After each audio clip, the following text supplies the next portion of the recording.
Bueno. Proposamen argiak eta zuzenak. Erraz ulertzekoak direla ezin daukatu. Argitasuna, indarra, sasoia, ez gaude gaizki azken txanpari aurre egiteko. Esan dudan bezala, talde bikaina izateak ere ematen du adorea eta indarra. Ona bildu garen guztiok, horren adibide begibistakoena da. Eta herriz herri egon garenean ere ikusi dugu ze gogo eta borondate ona dagoen. Nola ez?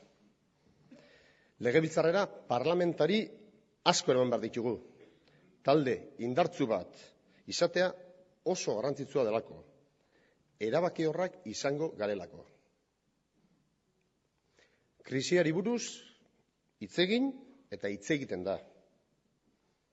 Eta horren arira zerbait esango dut. Proposamenak zehazki azaldu izan ditu hasieratik gure presidenteak. Gizarteko hainbat arlorekin biltzeko lana ere hartu duelako.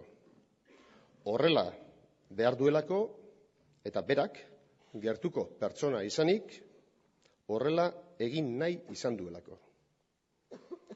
Lan asko egin dugu eta asko dago egiteko.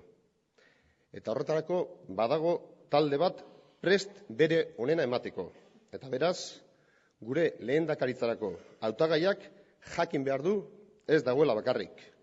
Hemengo guztiok eta beste asko ere atzetik dauzka. Zuekin guztiokin, Unai Zerrenda.